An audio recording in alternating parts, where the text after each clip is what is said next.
Pati ang display adapter ninyo ha. Okay ra siguro na siya mama. Tungkol siguro na sa kuan niya. Dili ka support ang monitor ba? Nakatong sa driver gani niya. Di man siya ma-change yung kuan. Dili ma-change.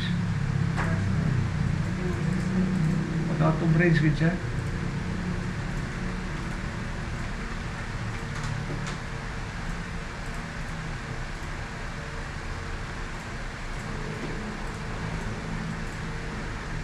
Sige, picture lang sa ni ay para ma-discuss na to ni. Device manager ha, device manager. Ha? O device manager. Pilang mo na gilo? Isa. Usa? PCI? PCI. Yes sir. PCI. PCI no? Unsa nga code? I-right click properties. Right click properties. Code 28. code 28. O sige, ingon sa code 28. There are no compatible drivers for this. Okay, so kinanglan sa driver no. Ibig sabihin, well, basta code 28 gani, components, dili siya faulty ang component, but instead, para mo run siya, kinanglan sa driver ba? Importante na siya. And then, try to check display adapter kung Microsoft Basic ba? Yes sir. Microsoft Basic. So meaning, running ang graphics controller but not fully optimized. No, so i-resolve ninyo ng duha by running SDI to sa inyong flash drive. O picture ni sa ari ma'am. Sige mo sa slip mo sir. Ha? Sige slip mo.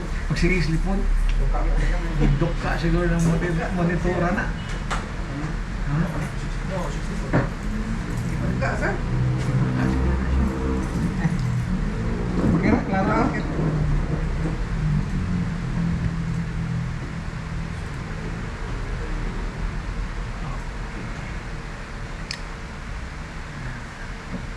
Diba?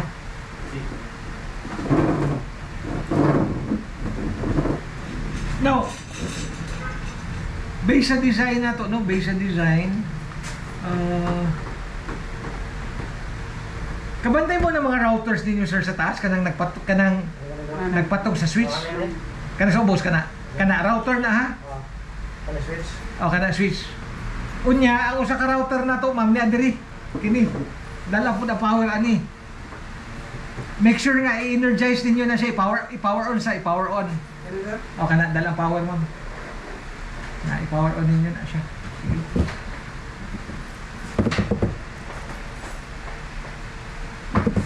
On, power on.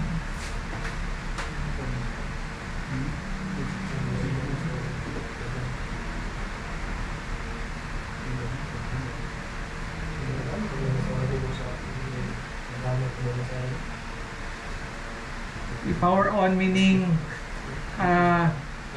i-plug ninyo ang router ba? Pandara sir ha? Tanawa kung nag-andar ba? Musiga man na sa front.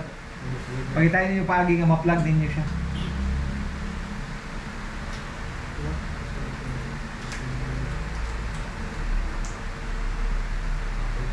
Ipatong siguro dito sa taas mo para makita po dato ma'am. Kabot ra. Pati na. Nagsiga. Sige po. Ipatong na ng laptop. Okay. Ang imo sir, nagsiga na po sir. Router di mo.